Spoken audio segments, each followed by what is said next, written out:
The truth about the cost of living in Park City, Utah. Park City is not as expensive as you think, and it is not as cheap as you hope either. If you have been Googling cost of living Park City, Utah, and getting wildly different numbers depending on the website, you are not losing your mind. The data really is that scattered. This video is for anyone seriously considering a move here in 2026, whether you are relocating for the lifestyle, the schools, or just to finally live somewhere that does not feel like everywhere else. I'm going to walk you through what things actually cost here, why some of those costs are not what people assume, and where the real value still is. I'm Lynne Chabris, your local real estate guide here in Park City, Utah. It's my job to help people figure out if this place is actually the right fit for your lifestyle, not just their Pinterest board. If that's useful to you, hit subscribe and drop a like, and let's get into it. The number everyone gets wrong first. All right, let's start with the one most people fixate on, housing. According to Redfin, median home sales prices in Park City have remained firmly in the $1 million range heading into 2026. I know that number stops people cold.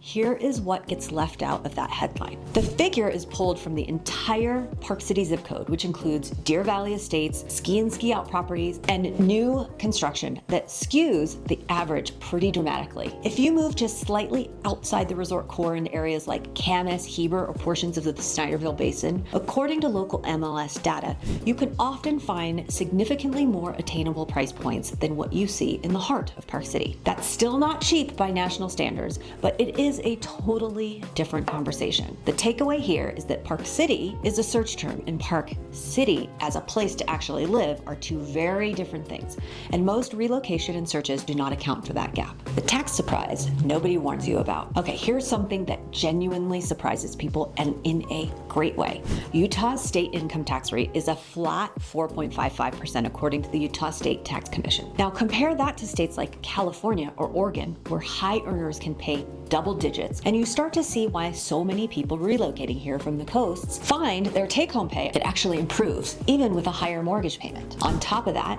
Utah does not tax Social Security benefits for many retirees under recent state tax credits, and property tax rates in Summit County are relatively moderate compared to other resort markets. According to the Tax Foundation, Utah ranks favorably nationally for overall tax burden. So while your housing line item goes up, your tax line item often goes down, and for a lot of people relocating from high tax states, that math really matters more than they expected. Groceries, gas, and the stuff nobody talks about. Now let's talk about the everyday costs, because this is where people either feel relief or sticker shock, depending on where they're coming from. According to the Bureau of Labor Statistics, regional data and cost of living indices compiled by the Council for Community and Economic Research, Park City's overall cost of living index runs meaningfully above the national average, largely driven by housing. However, groceries, healthcare, transportation, those costs tend to be much closer to national averages than housing costs are. If you're coming from places like Los Angeles, Seattle, or Denver, several of these categories will feel familiar or even slightly better. If you're coming from a lower cost state, this is the part where you might notice the difference most. The honest answer is that depends entirely on where you are moving from, and that is worth sitting with before you make assumptions either way. So let's pause here for a second, because I want this to actually land. We've talked about how the headline home price number is misleading once you look outside the resort core, how Utah's tax structure can often soften the blow of a higher mortgage, and how everyday costs are not quite as extreme as the overall index suggests. That is the foundation, but we still have not covered the part that affects kind of your day-to-day life the most, which is income and job opportunities here. And we have not gotten to the piece that ties this whole conversation together. Before we get there, if you are seriously considering a move to Park City, go grab our free Park City relocation guide, linked in the description. It's going to cover all the best neighborhoods for families, retirees, and remote workers, the top-rated schools in the area, and the local details that really can make the difference between a move that works and one that does not. Can you actually afford to live here long term? This is the part that determines whether Park City is a vacation fantasy or a real plan. According to the U.S. Census Bureau, the median household income in Summit County is significantly higher than the Utah state average. That kind of reflects the concentration of remote workers, business owners, and second home buyers who have made this area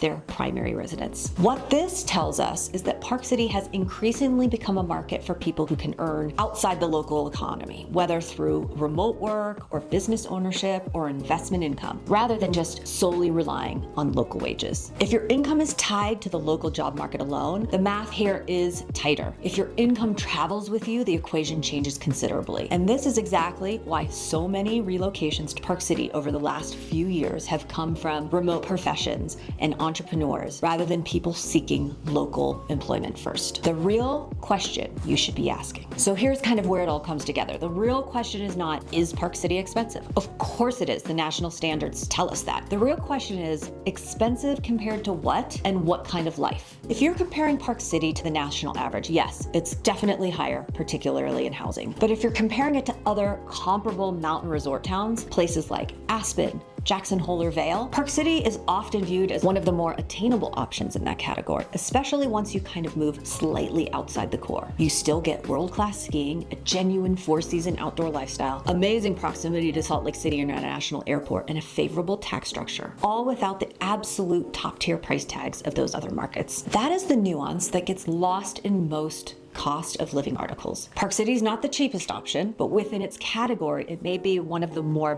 balanced ones. So here's where everything lands. The cost of living conversation in Park City is not as simple as one headline number, and it's not as scary as it first appears either. Housing costs vary dramatically depending on which part of the Park City area you are actually looking at, with Redfin showing home prices firmly in the $1 million range in the core Park City market, but local MLS data showing meaningful lower numbers just outside it. Utah's flat 4.55% income tax and moderate property tax rates, according to the Utah State Tax Commission, can offset some of that housing premium. Everyday costs run somewhat above the national average according to BLS data, but not quite as extreme as people often assume. And income levels here, according to census data, increasingly reflect a population that brings their earnings with them. None of this means Park City is for everyone, but for the right person with the right income situation, it can offer more balance than the headlines suggest. If you are weighing a move to Park City and want to know what your specific budget actually translates to here,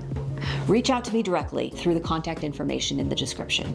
I will walk you through real estate numbers based on your situation, not just averages.